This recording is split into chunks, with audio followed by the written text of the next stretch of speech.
নমস্কার, আমি অস্মিতা। আপনাদেরকে স্বাগত জানাচ্ছি দ্য সোশ্যাল বাংলার পর্দায়। কিছুদিন শান্ত থাকার পর খোয়াই শহরে ফের শুরু হলো দুঃসাহসিক চুরির ঘটনা। মঙ্গলবার বিকেলে খোয়াই পুরো এলাকার ৫ নং ওয়ার্ডে অরবিন্দ ক্লাব সংলগ্ন প্রদীপশীলের বাড়িতে ঘটে যায় দুঃসাহসিক একটি চুরির ঘটনা। চোরের দল ঘরের পেছনে থাকা জানালার গ্রিল কেটে ঘরে ঢুকে একটি বটি দা দিয়ে পরপর দুটি স্টিলের আলমারি ভেঙে টাকা পয়সা স্বর্ণালঙ্কার সবকিছু নিয়ে পালায়। ঘটনার সময় প্রদীপশীল এবং ওনার স্ত্রী বাড়িতে ছিলেন না। গৃহকর্তা প্রদীপশীলের বক্তব্য অনুযায়ী ওনার স্ত্রী সঙ্গীতাশীল চিকিৎসার জন্য গুয়াহাটি গিয়েছিলেন, আর তিনি খোয়াই অফিসটিলা গ্রামীণ ব্যাংকে কর্মসূত্রে নিয়োজিত ছিলেন। আজ বিকেলে ওনার স্ত্রী বাড়িতে এসে দেখতে পান ঘরের দরজা খোলার সঙ্গে সঙ্গে তিনি স্বামী প্রদীপকে ঘটনা জানান। তিনি বাড়িতে এসে দেখতে পান দুটি আলমারি ভাঙা অবস্থায় রয়েছে। আলমারির ভেতরে থাকা টাকা পয়সা স্বর্ণালঙ্কার কিছুই নেই। সঙ্গে সঙ্গে খবর দেওয়া হয় থানায়। পুলিশ এসে প্রাথমিক তদন্ত করে দোষীদের চিহ্নিত করতে প্রদীপশীল এবং ওনার স্ত্রীকে ঘরের কোনো জিনিসপত্রে হাত না দেবার নির্দেশ দেন। প্রশ্ন উঠেছে, গত মাস 3 পূর্বে ক্রমান্বয়ে শহরের ওপর 8 থেকে 10টি দুঃসাহসিক চুরির ঘটনা ঘটে। পুলিশ একটি ঘটনার ক্ষেত্রেও প্রকৃত চোরের দলকে চিহ্নিত করতে পারেনি। পুলিশের এই ধরনের ব্যর্থতা নিয়ে তীব্র ক্ষোভ ছড়িয়েছে জনগণের মধ্যে। 29 তারিখ আমার মিসেস ডাক্তার দেখাইতে গেছে গুয়াহাটিতে। তা আমি 2-3 দিন আসলাম। আমি কালকে আর আজকে দুপুরবেলা আমি আইছি না, আমার ব্যাংক শিফটিং হয়েছে, এই নতুন শিফটিং হয়েছে। ওর পরে আমি দুপুরবেলা আইতে পারছি না, কালকেও আইছি না, আজকেও আইছি না। আর আজকে না হওয়ার কারণে কেউ মনে দেখছে, দুপুরে লোক নাই। আমার বাড়িটারা আসলো, বাড়িটারা এই ইয়েতে গেছে, ষষ্ঠী খাইতে গেছে। আজকে মিসেস আইছে গুয়াহাটির থেকে, আওয়ার পরে দরজা খুললা সেটা দেখে যে এই ভাঙ্গা জিনিস। আমারে ফোন করছে, তুমি কি দরজা খোলা হয়ে গেছো নি? আমি কিছু না, আমি খোলা হইছি না, আমি সমস্ত লাগাইয়া আমি অফিসে গেছি। ওমা আয়া সেটা দেখি এই ঘটনা। মিসেস আমার খবর দিছে পরে দা।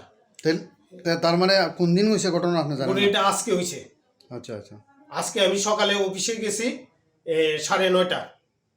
9:30 পরে যাওয়ার পরে আমি তো অফিস করছি, হওয়ার পরে 5:50 মিসেস আয়া আমার একটা ফোন করছে, কইতেছে যে তুমি দরজা খোলানি থয়ে গেছো নি? আমি গেছি না, খোলা থয়ে গেছি না, আমি বদ্ধ করে থয়ে গেছি, তালা টালা সমস্ত কিছু মেয়েরা।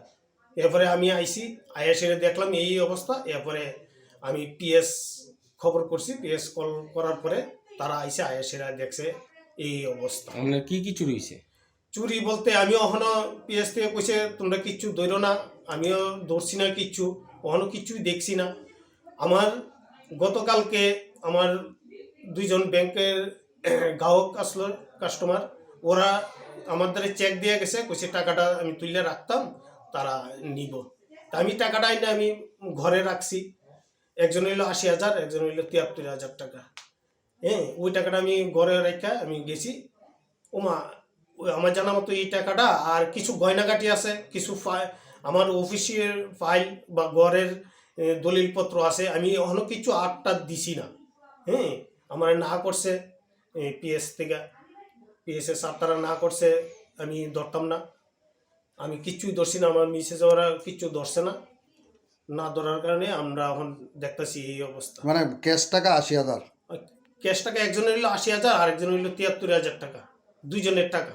আচ্ছা। আর আপনার নামটা কি? আমার নাম হইল প্রদীপশীল। বাড়ি এটা কোন জায়গা? এটা খোয়াই বনকর। আপনি কি করেন এমনি? আমি DW চাকরি করি, খোয়াই অফিসটা ত্রিপুরা গ্রামীণ ব্যাংকে।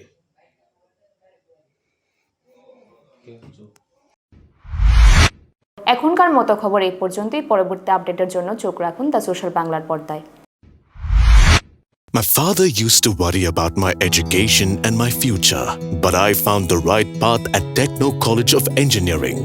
Here, we explore the cutting edge of knowledge of physics, chemistry, computer science engineering, electrical engineering, civil engineering, mechanical engineering, electronics communication engineering, 3D design, and artificial intelligence. We are mentored by world-class faculty members and empowered through the Teka Tools initiative, which connects us directly with industry. Techno College of Engineering,